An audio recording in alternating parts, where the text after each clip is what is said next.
Rico No Suave Show. We are bringing you a fun-filled show tonight with a great guest. So get ready, mi gente. Now, here is your talk show host, Rico No Suave.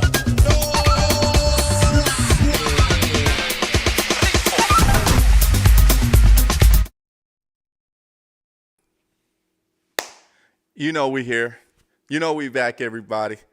Because I missed you, and I'm just so happy to be back with each and every one of you guys. Welcome back, everybody. Welcome back to the Rico No Suave Show. Man, I am super hyped. You know why? Because the sun is shining.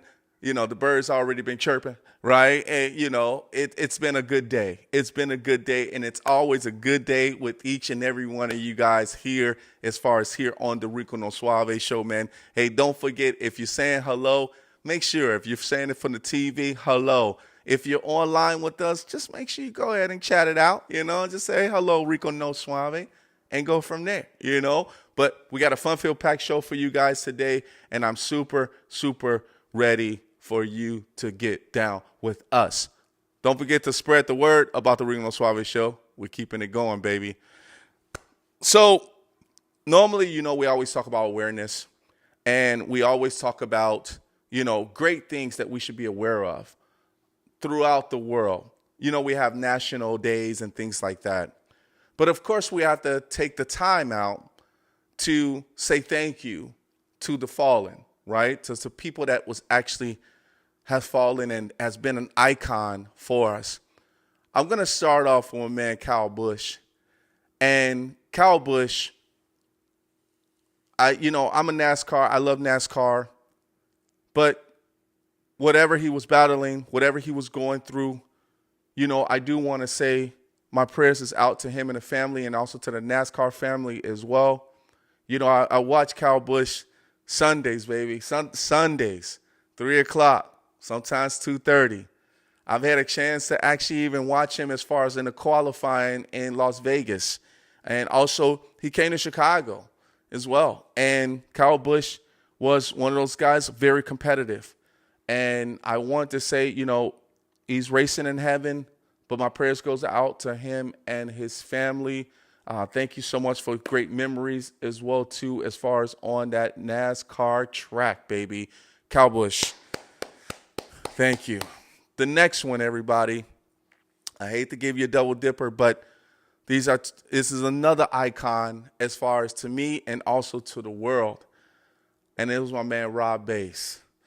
Man, Rob Bass, you know, every time you hear it, right about now, you hear it. As soon as you hear that right about now, you know it's like, hit it, hot, wow. You knew what time it was, and everybody started doing the Running Man. Even me, you know, I was doing the Running Man. I can write right now. I'm Rob Bass, and I came to get down. Who doesn't sing that all in unison? Because Rob Bass didn't know that actually he was battling cancer. But sometimes we keep these things to ourselves to make sure we keep other people happy and not being worried about other people. But it was a shocker to me. And I really love Rob Bass, man. Rob Bass is like one of those guys that's just so hyper, and he just brought it, man. He wanted everybody to make sure that they dance to the most iconic song ever. So we pray for the family as well too, but we also say, Rob Bass, keep the mic check in heaven, man. Be one of those angels rocking it out and keep the song alive, of course, in heaven and looking down on us as well too. Everybody, put your hands together. Rob Bass, the iconic MC. Let's go. When we also talk about iconic, everyone, iconic, when we talk about traveling, when we talk about experiences, but also when we talk about what about culture? What about your experience? What about how you as a person experience different cultures and learn through your journey of life? This gentleman here, worldwide, we call him Worldwide Nate, everybody. I want you guys to put your hands together for none other than my guy, Nathan Fluellen. Let's go. Yes, sir. Yes, sir. Nate, what's going on, my man? Oh man, I'm doing good. I can't complain. It's a beautiful Man, day. I can't complain either. You here with me now, man. You here with me. And being a Yeah, Chicago man. native too, man, it's great to have a Chicago native, but also to be able to go through the journey as well too, to be able to, understand, just giving people inspiration of what you're all about. But before we get started with this party, man, is there any shout outs you want to give out to anybody? Oh man, I want to shout out my mother and big and Nichelle Prothos. She's a big part of my success All as right. worldwide Nate. Then the other family members, my cousin Bryce Fluellen, my sister Laini Fluellen, all the Fluellens Let's around the go. world. Through Let's the go. bloodline or bloodline adjacent, it's a clan of us out there. Let's Yeah, go. those are people I want to shout out. Let's go. Yes, sir. Yes, sir. All right. You ready to get this party started? Yeah, let's get the party started. Let's go, baby. Let's go. As a kid in high school, you watched your mom have a mission that opened up your eyes to traveling. What was that like for you to experience from your mom's side point? It was great. What it did is it let me know that traveling the world was possible. So my Yeah. mother would go on these trips, missionary trips to the church, and she would be gone for like a week or 2 weeks at a time. And this is when I was about 14, I think was the first trip she took. All And right. then I think she went to Israel first. She's been to Brazil 4 times. She's been to Italy, South Africa, all these places with the church. And it was just like at the time I thought she was the only person to travel, but then I have a uncle who played basketball overseas, and he had these amazing stories about his travels overseas playing basketball, and had cousins play basketball overseas, or cousins that would travel to Greece for the summer. So Wow. the idea of traveling the world wasn't foreign to me. I just put it in this box that's what adults do. Yeah. So I was like, okay, when I become an adult, then I'll travel the world. But while she was gone, what was the byproduct of that is that I was left home by myself, and I had house parties, and that's how I became popular, and then learned how to navigate just like my local community with the different high schools, etc. So you could say that was like traveling to a different country and organizing, I the love that. community and just interacting with people. That was my testing ground on how to manage people and see what they like, and Yeah. sell them on like, hey, let's have a good time. So that's how I became popular and just really fell in love with people because Yeah. I actually transferred to a lot of different schools, so I had to make new friends quickly, and so Oh, wow. just being around different cultures, I was prepared for that as a youth, just in micro environments of just going to different schools every year. I went to a different school. It wasn't until high school that I spent 4 years in the same high school, Mm. but every year was like a new adventure on the south side of Chicago. Yes, sir. Yes, sir. Yes, sir. That's awesome, man. Native Chicagoan, man. But I like the way that you thought about this as a kid, because most people don't think about that as a kid. You just knowing that you're going from a school to school, and you just having, house parties, which is cool. You know what I mean? I love house parties all day, and, Chicago, I have to tell you that Chicago, if you went to a house party in Chicago, back in that days, it was, it was different type of lights, right? And it Yeah. was different it was different types of food, and of course the music of course was the bomb, but also just getting to know people and building that confidence to be able to talk to people as well too. That's awesome, man. What were some of the things that your mom, when your mom finally came back home, and what were some of the things that she actually mentioned to you about if she did go to Italy? What were some of the things that was kind of intriguing to you as a kid when you hear your mom talk about some of the stories that she was doing on a mission? Yeah, she like her stories were recaps of what she did with the church, and it was a Mm. lot of ministering, and she would tell me a lot of those stories. So Okay. so it was like more church focused. But do remember asking her questions about Israel and her visit there, and I remember she brought back this map of Israel. So I was just like piecing together the stories from church and then seeing, oh, that's where Jerusalem is and Bethlehem, and getting a geographic connection with what I was hearing being preached on Sundays growing up. So Okay. that was like a little a tie-in where I was like, oh, I want to go there one day, or I wonder what it's like in person, because I had a vivid imagination. So I would, combine the scriptures, from church, her telling me her experience, and then looking at this map and then piecing all those things together, or even with cinema, just like thinking about, oh, maybe that's where Indiana Jones was filmed, or those things, just Yeah. just connecting the dots. So I was always curious and had an imagination, and truthfully, a lot of films. I saw those films, that made me curious about places in the world, and made planted seeds of me saying, oh, I want to go there one day, subconsciously. Yeah. Yes. Yes, that's awesome, man. And it's so cool to be able to have, your parent or parents to actually be able to travel. And, it's such a cool thing. With us, it was more nature.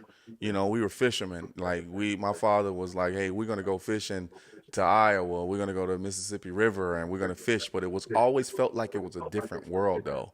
And that's such a great thing. I'm so glad that he did that at a younger age. And it was good that your mom showed that kind of the experience as far as with you, because it kind of intrigued you to be able to, want to be able to travel. Let's move forward, because when it's time to travel, what was your first? Do you remember your first trip out of the country, and what was it like at an early age, if you did? Yeah, well, my first time going out the country was in my 20s. So Okay, I visited Spain. I went to Barcelona and let's San go. Sebastian. So a friend from high school, she was 2 years older than me. She was in Barcelona doing a graduate study abroad program.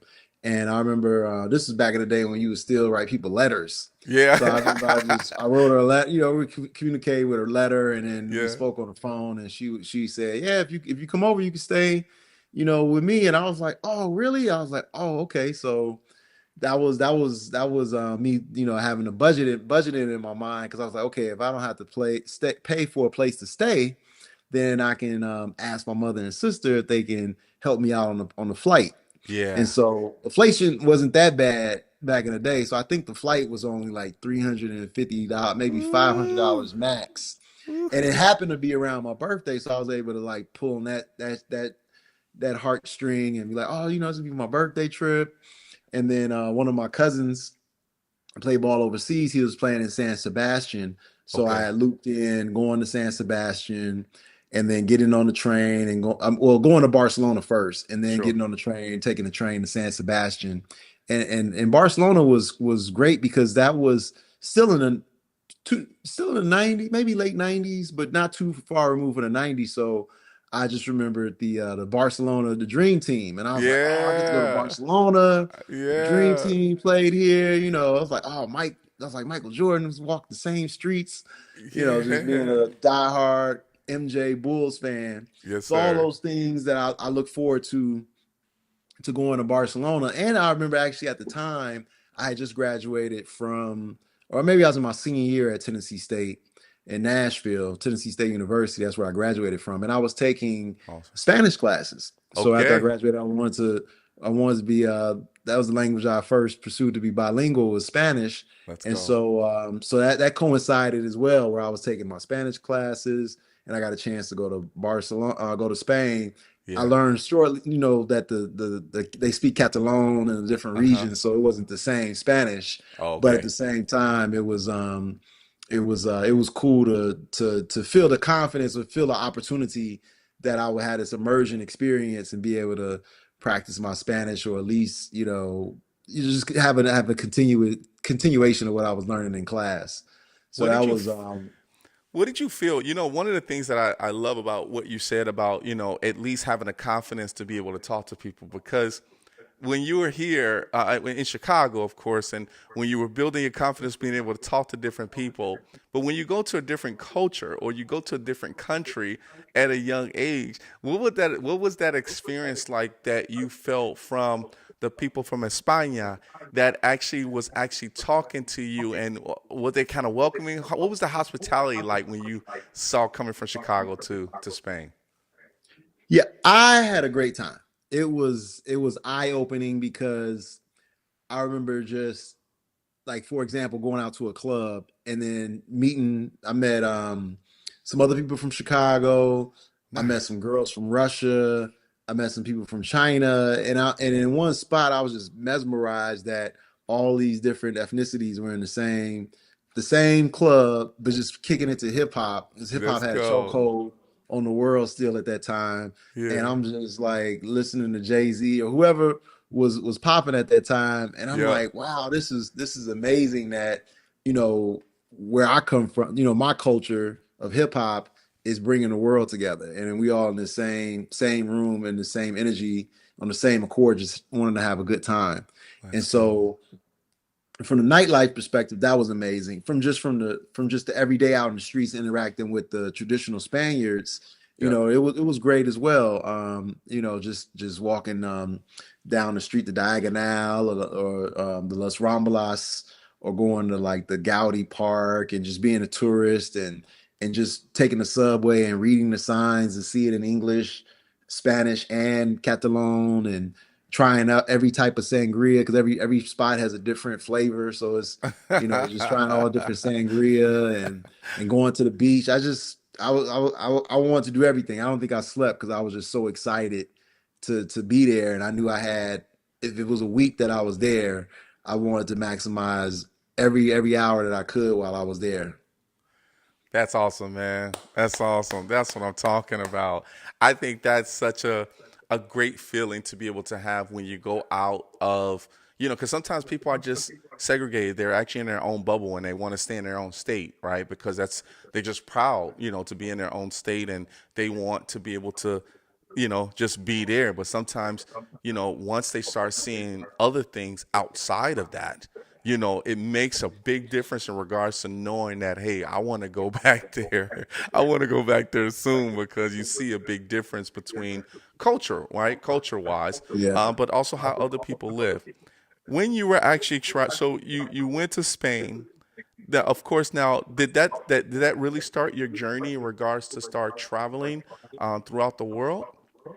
Well, no, my journey actually started at Tennessee State University. So during Okay. my senior year, which was like an extended senior year of like one, two, three, maybe 4 extra years. No, not actually 4 extra years, but it was a little So, longer than it needed to be. But my professor, Dr. Galen Hall, yeah. he had wrote an autobiography called entitled Crossing Cultures. Mm. And when I was he taught an international economics class, and I was just always fascinated by him because he had traveled to over 80 countries at the time, Oh, and he wow. wrote he wrote his autobiography, and it documented his travels from the age of 17 until current. And he had asked me one day. He said, "Do you know this guy named the Rizza?" He said, I saw he had this incredible interview on NPR, and he said a wise man is a traveling man." And I was like, "The Rizza?" And then he showed me the book, and I was like, "The RZA?" The risk. I was like, "Yeah, I know the RZA. I'm a Wu Tang. I'm a Wu head." So it was just like he was just so fascinating. He was a Christian man married to a Hindu woman. All right. And then so they had a Christian wedding and a Hindu wedding, and just he just demystified like every norm that I could think of. And Yeah. so when he gave me his book, he signed it and he said, "I challenge you to become a world traveler and see more countries than me, and become an entrepreneur." Oh, And so wow. at the time, I was like, "Oh, wait a minute, I'm an adult. I could do that." I was like, "Oh, bet this is my family been doing this. I can do this too." I was like, Yeah. "Okay." So that was the challenge. That was the he was the fertilizer and the super food that let the seeds that my family planted to sprout. Let's go. And so that activated the passion to travel the world because My family had done it, and then I knew I had him as a resource that had traveled to over 80 countries that Yeah. I could like, tap into as well. And it was a new challenge because even at TSU was just an extension of just all these beautiful black people from across the country and the world. And Wow. and everybody, you could look at all of the different regions and states as different countries. So it was another extension of school where I was, interacting with all these different people, and I love just meeting people. And I used to be the hustle man on campus selling DVDs and stuff. So when I went to Spain and got a taste of the world, I was like, oh, this is more territory to explore, Yes, more sir. new people to meet. I was like, this is endless. I was like, oh, I'm gonna travel the world forever. This is never gonna get boring. Wow. Wow. Hey, man, that's love, dude. That is love. You know, time is not on our side, but I have to tell you, man, hey, no pun intended, but the time is flying by fast. And and when time is flying by fast, man, I have to ask this question because when you take that step and you take that big step of actually wanting to be able to start traveling and you want to be that professional traveler, what were some of the things that you had to take a step back and to be able to plan knowing that you're going to go to different countries? What was that like? Yeah, so fortunately, I got into an industry where I was doing contract jobs. I was a experiential marketing tour manager, and so I Okay. would have a contract where it would have different lengths, whether it be 4 weeks, a month, 2 months, etc. So I looked at it that when I created my brand Worldwide Nate, that Worldwide Nate was my main job, but my side hustle with these jobs that was really paying the bills. So I would just plan my travels in between gigs, or if I'm working on the job for 4 weeks, and then I would know that okay, after 6 weeks after this current tour, I have another tour coming up, so I have 6 weeks to travel and get it in, and then also save up my money while I'm on tour, so I can have money to pay for me traveling the world. And so Mm, that's really would allow me to have that flexibility to plan and travel frequently because I had these gaps and they were planned out. And so I was able to set aside money for my travel budget. And then when I got to the new gig, I was able to replenish that or make more money and then just keep on rinse and repeat until I started as the industry started developing as far as like the blogging and the vlogger yeah. and social media, and then I was able to start to monetize over time. But in the initial steps, I just kept investing in, I just kept traveling because I wanted to travel. Then I Sure. started to realize, okay, this is how I can document my travel and share it with people. And then at Yeah. the same time, social media was growing, and then the industry was percolating as well. Yeah. That's awesome, man. That's awesome. Yeah, because people, I tend to ask that question, of course, when I'm ready to travel, right? And I'm like, how am I going to pay for this? I'm like, okay, I got to save money. I got to know exactly what I want to do, and I need to understand how long I'm going to actually be there as well too. Was there always and I shouldn't say that because if you're traveling and then if you like the spot, you want to stay as long as you can. Was there also a time limit for yourself in regards to saying, hey, I'm going to travel to this country. I'm only going to give it 5 days because that's exactly, of course, what my budget is like. What was that like for you? Yeah, it was primarily budget driven, or maybe you could some circumstances where there was something happening that I couldn't miss back in the States, whether that be just a party or a Yeah, family obligation or something that I had to like operate within this certain time frame. yeah, So it was all everything was always planned out, and but primarily it was budget driven. Like where can I go? yeah. Where do I want to go? How much does it cost to go there? And I mean, when I first started, I used to stay in hostels, and hostels were awesome because you meeting people they were a lot of people that were younger than me, but everybody was about exploring and having a good time and saving money. So it wasn't this like pretentiousness or anything. You just Yeah. meeting just great people from around the world. In a hostel where it's like, oh, I'm from Denmark, I'm from Australia, I'm from such and Dang. such, and then people had just these amazing itineraries where they're like, yeah, I worked all winter and saved up my money, and now I'm gonna just travel for 6 months, and then then winter comes, and I'll work as a ski instructor, and then I'll do it again. I had a friend named Han who did that. It was Han and Han, and they were from Colorado, and they were just like, and I remember I met them in Brazil, Yeah. and then they ended up in Germany around World Cup when it was in Germany, and then they ended up in Asia, and I was like, then he said, "Yeah, we ran out of money," and I came back home, and I'm like, "Oh, this is incredible!" But it was, Wow. yeah, so it was some people that I had like a little itinerary envy because I had to come back home, but they just planned it out like that. That's so cool, man. That is awesome. Hey, my man, Fluellen's in the house. There's a reason why he has his last name. It's called Flu, because he flew to 85 countries, of course. It's all in the bio, man. Oh, my God. Hey, everybody, I hope you guys are having a great time with none other than the professional. He is a world traveler. It's all about adventures. My man, Nathan Fluellen, is here with us, everybody. Hey, we're going to take a quick commercial break. We'll be back. We'll give you about 15 seconds. We'll be back. Ciao. Every year, 800,000 children are reported missing. That's one child every 40 seconds. It's every parent's worst nightmare. Right now, there are 483 missing children cases still open. Your card donation can help keep kids safe and bring missing kids home. Donate your unwanted card today. Fast, free pickup, 24-hour response. Plus, you'll get the maximum tax deduction. Call 800-723-2013.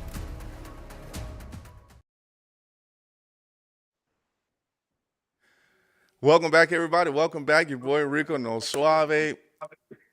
Nate, are you having a good time so far? Man, great time. Having a good time chopping it up with you. We Yes. coordinate. I see the purple and the purple. Yes, sir. We Yes, sir. over That's what we here. do. That's what we do around here. We Yeah. didn't get the memo, but we felt the vibe, baby. That's what we do. Little organic set design, blending in. Hey, we got to give some shout outs to people that's actually tuning in right now. And of course, we can't leave out the audience, but we got Donna Marie Bird. She says, "Hello, everybody. Welcome, Donna Marie Bird. Thank you so much for actually tuning in with us." Yes. And then Smart Girl is here. She says, "Hello, happy to see you. I know it will be a great show. Thank you so much." We got somebody, Takabram, totally a professional surfer, brings up the peace sign. That's for you. They know you. They know you. They know you. Yes, yes, yes. And then John T. for free is checking in and said, "What's up, y'all? Sorry I'm late.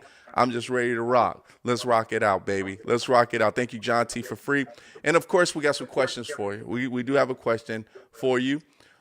Smart Girl says, "Was there ever a moment during your travels where you felt completely out of your comfort zone, and what did that teach you?"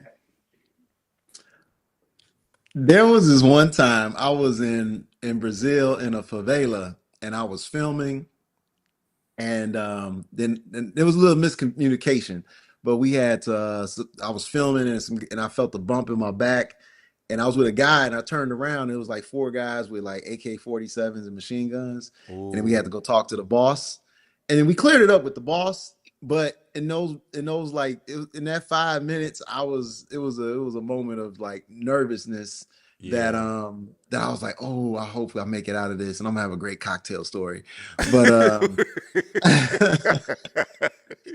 You were thinking about drinking? yeah, I was like, oh, this is gonna be, if I can make it out of this, boy, wait till I tell this story, 'cause this is crazy. But yeah, so Well, at least you thought of something about positive out of that one.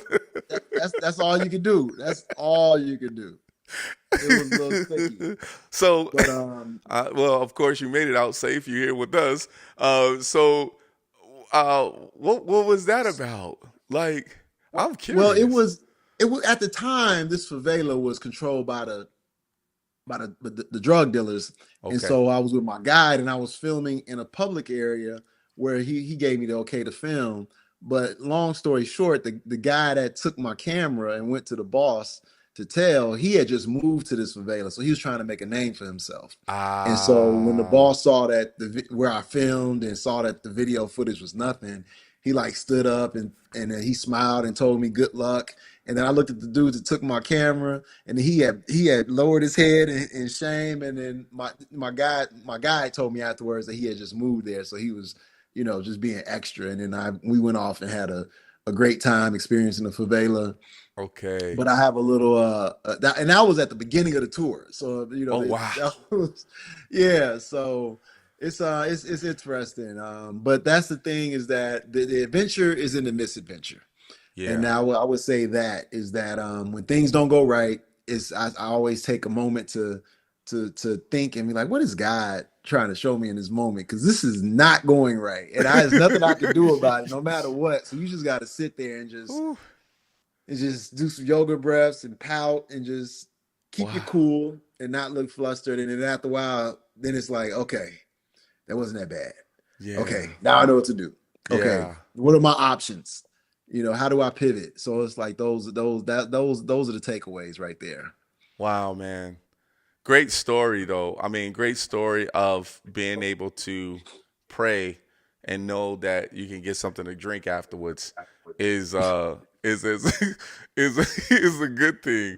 And it's, and of course being able to film and be in Brazil in general. Brazil is nice.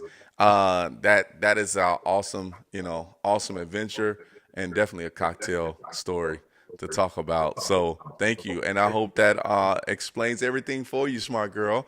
The next one comes in from Donna Marie Bird. Donna Marie Bird says, Nathan, with all of your traveling, how many different vehicles did you use, even in those countries such as airplanes, helicopters, ships, boats, and wagons? Great question. Oh yeah, I've all means of transportation. You got to include a camel, horses, um, yeah, ATVs, uh, yes, kayaks. So I'm an adventurer. So I've especially in Africa, Yeah, and all these things, these crazy adventures that I've done, and my first TV show, Worldwide Native African Adventures. And so that's what and in doing all those adventures, I want to show the beauty of Africa, and so in all forms and fashion. yeah. So in that series, and beyond the series, I'm very adventurous. I want to try all the activities that the world has to offer. That's awesome.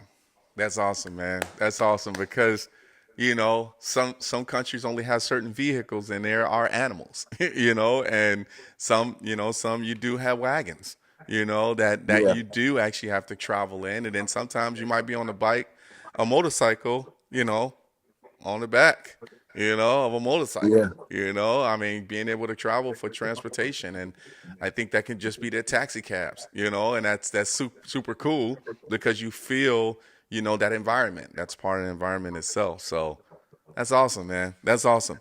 Let's get on to the next question. I got one. I got a question for you. From some of your favorite countries that you visited, and learning as a traveler, I kind of take it as, I'm sure you've seen, the things that Will Smith has been doing when he's traveling to different countries. But personally for yourself, Nate, what is it that from traveling to different countries, what have you learned personally for yourself to help you continue to stay motivated and positive in regards to seeing what the world has to offer? the people are always the driving force. Like, I'm very curious to meet people and just learn the nuances of their culture, language, their way of life. Yeah, Because in America, we get fed the propaganda that America is the best, and this is the American way. And yeah, then there's other countries where there's 60 million people, 30 million people, and those societies are functioning fine, just yeah, fine, way better, just as good as America, or even better.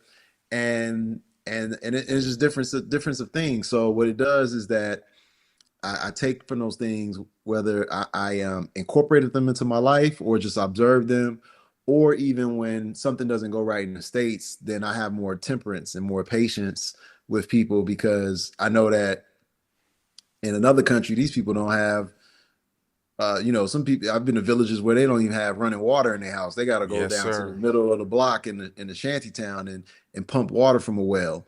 Yeah. So if a waiter isn't coming quick enough with whatever dish that I'm able to afford to pay at a restaurant or whatever service, it's not the end of the world Yeah. because I've had these experiences and seen people that are living with much less and more happier than what we Oof. had than who we are as American citizens. So I just take those are the lessons, the things that I take away, and I look forward to just be able to experience them. That's a reminder because Y- I'm not like this perfect person. I still get frustrated and lose my temper or be impatient. So, but Yeah. it's always a good reminder to re-remind you, to keep you sharp, to know Yeah. that okay, just enjoy the moment.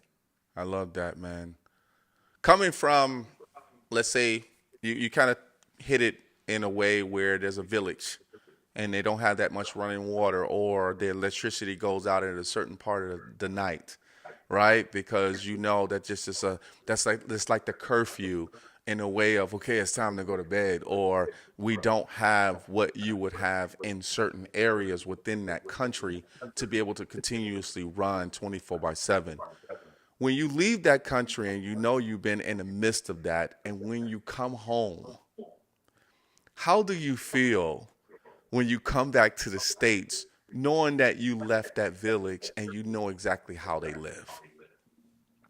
Yeah, I come back very, very appreciative, with a lot of gratitude for everything. Sometimes we can look at like our parents and be like, oh, if parents would have did this, that, and the third, life would be better. But when you look at it, it's like they did the best they could with what they had. Yeah. And then like to your point, when I come back from those situations, it makes me appreciate it magnifies everything that my mother did and my Yeah. dad did time a thousand times, where I'm just appreciative of everything they did, and I'm not complaining at all.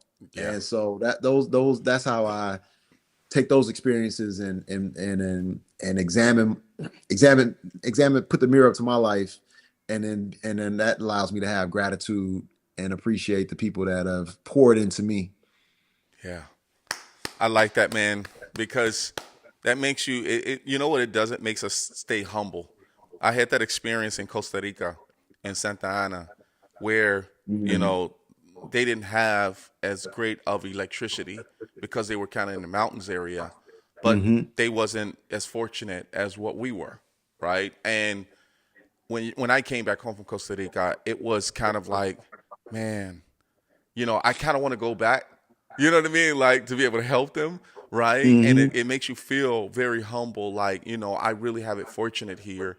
And thank God I have a job and to be able to pay for things when I'm ready to pay for them. But they don't have that option. And it's always making you feel like you have friends that you want, or family, an extended family, to keep in contact with as well, which I do. But it's so humbling, right? So humbling when that actually happens. So, Yeah. man, that's awesome. All right, we got to talk about it before we take another commercial break, because the time is flying by fast. No pun intended. This is when we're talking about surfing. Everybody loves surfing. How is it with my man Nate when he actually picked up that surfboard and started to train?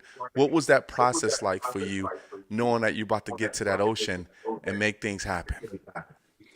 Man, the process was exhilarating. I took my first surf lesson in Venice Beach. It was in preparation for Worldwide Nate African Adventures because I had discovered the Zulu Boys and Girls Surfers in Durban, Yeah. South Africa, Okay. and I was excited to discover them because coming from Chicago, at least on the South Side where I grew up, everybody that looked like me knew how to swim. And so in my mind, Mm, all black people knew how to swim because our pool was filled with black people yeah. swimming. The lake was filled with people in the water. The pools driving throughout the city. The projects behind my grandmama house had Mm, kids swimming. So in my mind, all black people knew how to swim. I got to mm, TSU. I started hearing black people don't know how to swim. And I'm like, what are y'all talking about? Every black person knows how to swim. But Chicago segregated. right. So we live in this box. It's a unique, ecosystem. And Yeah. so when I saw surfing, I was like, oh, this is my opportunity to show that not only do black people know how to swim, they know how to surf. Yes. And being able to surf was a dream deferred for me because I saw the movie Point Break as a kid, but I didn't see anybody that looked like me. So I never asked my mother to put me in surf camp, but I asked her to put me in basketball camp because I wanted to be like Mike. So Yeah. so when I saw the Zulus, I was like, oh, I have to learn how to surf. And I started taking lessons and then I loved it. And I'm just like, oh, this is incredible. And it was exhilarating just being in the ocean and that freedom and just more of just that unlimited experience because every wave is different. The ocean Yeah. is vast. I'll see dolphins, pods Wow. of dolphins, swimming as well when I would go surf. And eventually what I realized is that surfing can be the medicine and the candy to inspire Black people to learn how to swim. Because if we Yes, could show sir. Black people dancing on waves, then the little kid will say, "Oh, ma, I want to learn how to surf." And because they see themselves, because the representation matters. And that's what I Yes, didn't sir. have. So I'm very passionate now about not for no Black kid to have their surf dreams deferred. So they can feel like they could do anything on the planet. And I mean, we have those examples through basketball, football, Venus and Serena, Tiger Woods, Yeah. swimming now, the sisters are dominating in those sports. And so, surfing, why not? Why not? And at the same time, we can reduce drowning rates that are crazy high amongst African Americans as well. So that Yeah. has become my life mission to something that was just a integral part of my childhood was swimming. Oh, wow. That's so cool, man. Let's go. Let's go. Hey, when we come back, we're gonna talk about how you actually interact as far as with teaching the youth. But everybody, you already know, got my man Nathan Fluellen. That's my guy.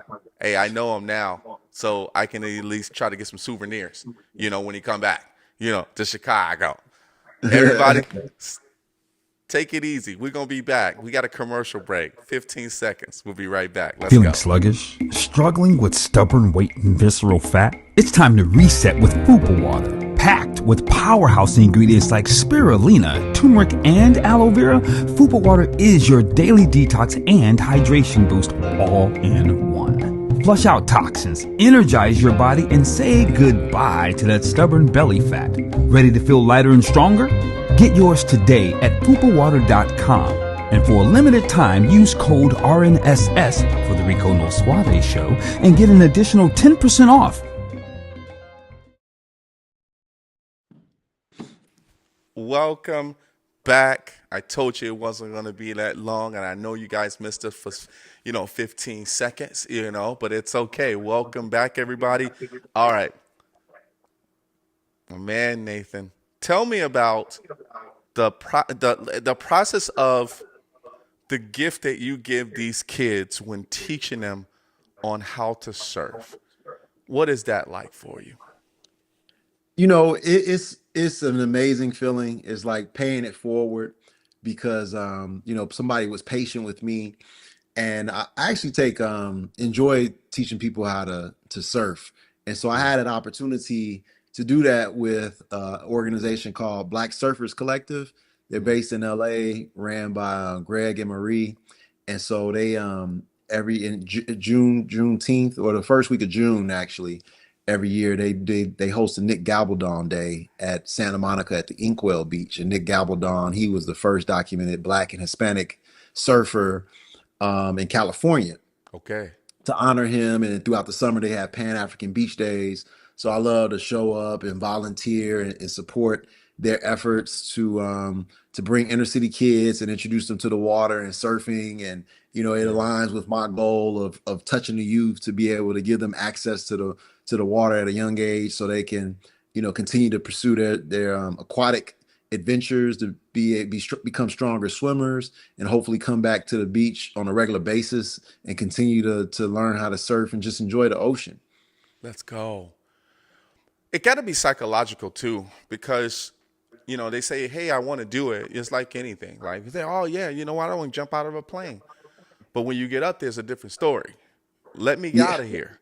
Uh, what was it like for you psychologically to be able to help build the confidence of the youth in case they had a fear of seeing a big old wave come towards Well, them or trying well, to when ride or you whatever? Yeah, well, when you're doing beginner waves, you're learning in waist high water. So Okay. you're learning and you're learning in the whitewash. So the wave is an unbroken wave in the back, and then it Okay. forms and it hits the bottom of the sea and it breaks. And then when it's all like water, like white and Yeah. fuzzy and bubbly, that's called the whitewash. And that's enough energy to push Okay. you. So we want them to get that sensation of just, we'll push them and then we yell them to pop up and then for them to pop up and have their balance on the whitewash and then, cruise into the shore. I And so see. if they fall, then it's just stand up. And then they're Right. like, oh, okay, I can just, okay, it's fine. And then it just becomes more playful and fun. And after they get a lot of reps in and get more comfortable, then you gradually go to the back Yeah. and over time. So for me, it even took me probably at least a month, I would say at least 2 months before I started going to the back on my own and didn't need an instructor to tell me which wave to catch, etc. So it's a process, but when they're kids, their bodies, they can pop up and their balance is so easy. I get a little envious because I'm like, dang, you picking this up quicker than me. Yeah. So so those young bodies, they could do whatever. They muscle memory and just reflexes is so strong. Yeah. Once they get the balance down and the technique, it's just beautiful to watch. And then the joy on their face, it's pretty cool. It's pretty cool to see them, to see that revelation. It's like, oh, I did it. I want to do it Yeah. again. And it's, Yeah. that's just amazing. So I What just is love the seeing that. parents' reaction to all of this as well too? Because if the kid is a mama's boy, you take care of my baby. When you take him out there, what was kind of the have the parents actually been involved as far as with learning how to surf as well too? Did you ever get that? Well, no, I haven't taught any an adults. Okay, It would be more like the parents would be on the beach, and then the kids are the ones that will be participating in the surf lessons, especially at I the see. Pan African Beach Days. But the free lessons which they provide are geared towards the kids, Oh, I and see. then yeah. But then at my event, it's a mix of adults and it's all ages. It's actually quite fascinating to see. Nice, nice. Let's go. Let's go. All right. Once again, we got something that you sent me that I picked on my own, and it's called Flashback Photo. Everybody, oh, here we go. Here we go. All right. Who's standing next to you? And what year was this? Talk to us.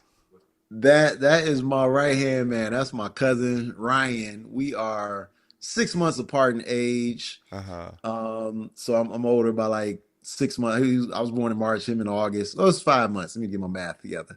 5 months, and that was at our aunt's wedding, and I think that probably was like 87, Yeah. 80. Yeah, maybe like 87. Yeah, we had the cummerbund. Let's go. Yeah, that was my first time putting on a tux. We Let's would go. I love that, man, because the big old yeah, sash. I remember exactly. having that too. Yeah, that was a fun day. That was a Yes, fun day. sir. That's flashback photo, everybody, my man. Let's go. I love that.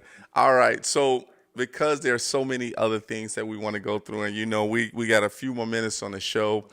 Patty Escobar is Patty Escobar is tuning in. Thank you, Patty, for tuning in with us. She says all this surf talk. Now I got Surfing USA song stuck in my head. Everybody loves surfing. Yeah, I love that too. It's in my head too. It's in my head as well too.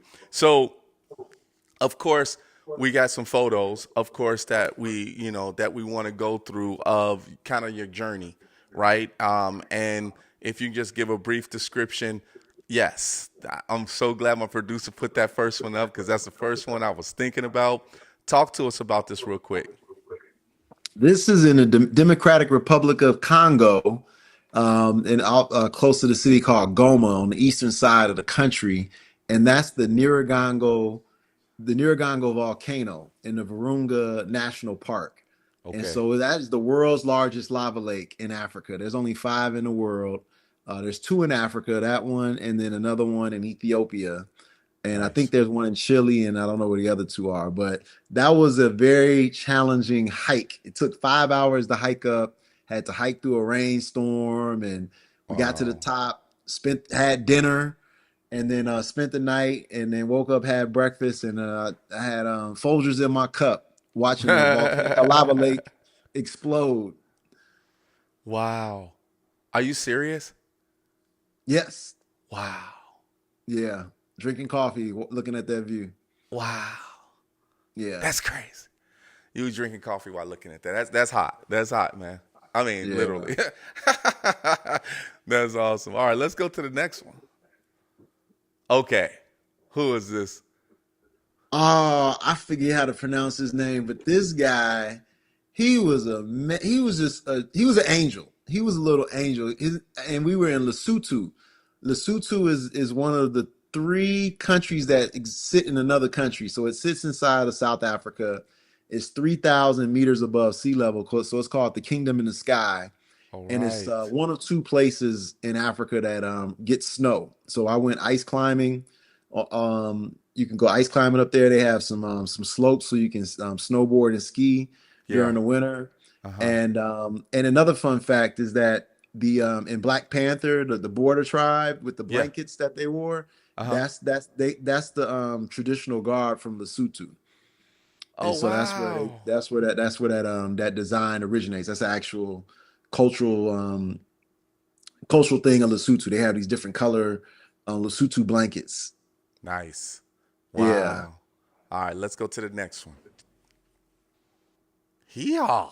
All right, what's Yeah. going on here? This is actually in Houston. Okay. Horseback riding. Yeah, this is good old USA. I was in Houston horseback riding. We was shooting this episode in Houston, this webisode about exploring but it was focused on the exploring the world through the culinary scene in Houston because it's Houston is one of the diverse cities in the US. Okay. Yeah. Okay. Nice. All right, let's see what else we got. Oh, that's just cool right there. That's just too cool. Yeah, that's the luxury right there. Yes, Luxury sir. travel is another lane that I'm in, and that's actually in Saint Bart at the Cheval Blanc. Cheval Blanc. So it's Okay. a luxury hotel, very prestigious hotel group. Let's go. Think we got one more. Let's Oh, that's the go. Lesotho blanket. Yeah, there it is right there. That's in Lesotho. That's the Lesotho blanket. So you'll see that's the blanket that inspired the Border Tribes wardrobe. I saw an interview where Ryan Coogler said he was in South Africa and he saw those and he went to the costume designer. I forget her name. She won an Oscar for it. I met her once. And Awesome. he took it to her and then she incorporated that into the film. Okay. That's awesome, man. Well, that's all we got to show, man. That's all we got to show. Congratulations, man, on what you're doing, and we got to definitely have a part two of this. But there's something that you can travel with that we love to give: shirts. This right here is for you, my man. This is for you. Awesome. Yes, sir. This is for you. We give these out, to the gems of the world, and you're definitely a gem of the world. And when I tell you the way that you have been traveling and also have been influenced to be able to travel from your professor, also from starting off with mama, right, with the mother itself, and then also kind of building yourself in regards to the confidence of learning different cultures, and then becoming, a teacher, and regards to teaching the youth, but learning how to surf and being part, because the waves are nature, that's water, that's Yes. life, So I think for yourself, and being able to share part of your story here, I'm sure there's more stories to tell, but to be able to put yourself in those situations in a positive way is a big deal.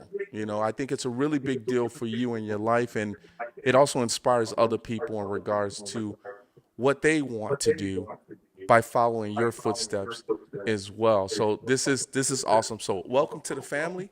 Welcome to the Rico No Suave Show family, man. This is for you. Thank you. Let's go. Yeah. All right. All right. Last thing we have to talk about. It's a great day in the Stoke. You are the founder of that. Tell the audience about it. Well, a great day in the Stoke is the largest gathering of black surfers in history in the world. And so our goal is to increase the number of black competitive surfers across the African diaspora. So our fifth annual event will be October 10th in Huntington Beach. And during the day, we have an all black surf competition. We provide free surf lessons. We have a wellness zone sponsored by Lululemon, one of our sponsors. So we have beach yoga. Then we have a double dutch contest. We have a 5K run walk. We have a Wow. beer garden, a kids zone. Lexus is our title sponsor. Yeti, Black Girl Sunscreen. Just a bunch of beautiful brands that are coming out to support us. And this is a beautiful day on the beach, and it's a lot of black joy, a lot of celebration, a lot of stoke, and as I say, the chocolate tide is rising. Let's go. I like that. The chocolate tide is rising, baby. Let's go. I love that, man.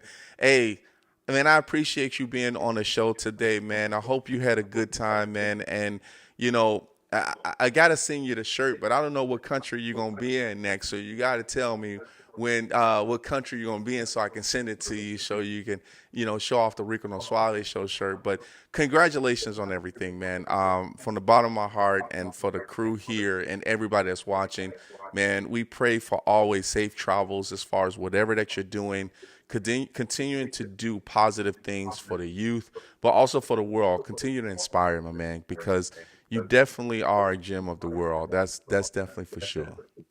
Thank you, man. Thank you. I appreciate you reaching out, and Yes, sir. had a great time.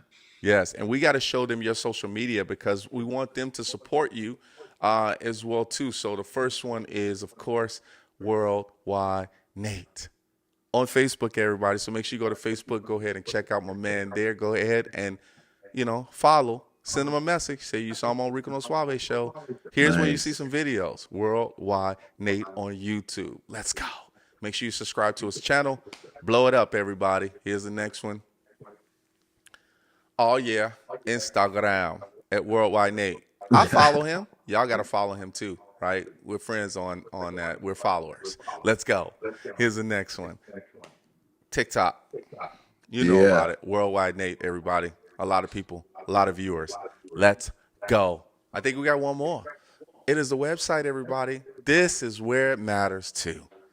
Everybody, make sure you please go to Worldwide Nate .com. I'm about to say at .com. Make sure you please go ahead and check out his website. Check out the videos. Make sure you go ahead and continue to support my man Nate. Hey Nate, man, congratulations once again on being on the show, man. And yes, we will definitely have to have a part 2. And then, man, there's so much to tell. There's much more to tell in regards to your adventures, but this is just part 1. But thank you so much for being on the show, okay? Thank you. Everybody, put your hands together for none other than my man, Nathan Fluellen. Let's go. Yeah. Everybody, man, I tell you, if you want to travel, do it. That's what it's all about. I'm almost crying. It's about that traveling, everybody. Make sure you support them, right? And also, send them a message. Tell them good luck. But also, if you want to travel as well, too, or if you have a kid that want to actually do some surfing as well, make sure you contact my man as far as on social media as well. Thank you guys so much for being here on the show. We got to put up our social media because, we got that, too, for you guys to show us some love. It is the website, theRicoNoSuaveShow.com. Make sure you please go ahead and show that love, everybody, because we love that you follow us and we'll follow you. Here's the next one. It's Facebook, Rico No Suave Show. Go ahead and show us some love there, everybody. Like and love everything we do. Here's the next one. Ba-boom. Yes, it is Instagram. Make sure you go to Instagram, everybody. Make sure you go ahead and show that love and follow us on Instagram. Here's the next one. We like subscribers. So go ahead and subscribe. Rico No Suave Show, YouTube, baby. Here's the next one. Last but not least, it's when you're driving. You can listen to the audio of me and my man Nate talking about adventures, the African adventures at that. Mixcloud.com. Look up Rico No Suave Show. Everybody, we got to get out of here. Thank you guys so much for showing the love like always. And we're always ready to bring you great guests for you guys to enjoy yourself. But everybody, thank you guys so much. And we'll see you next time as we end off the show just like this.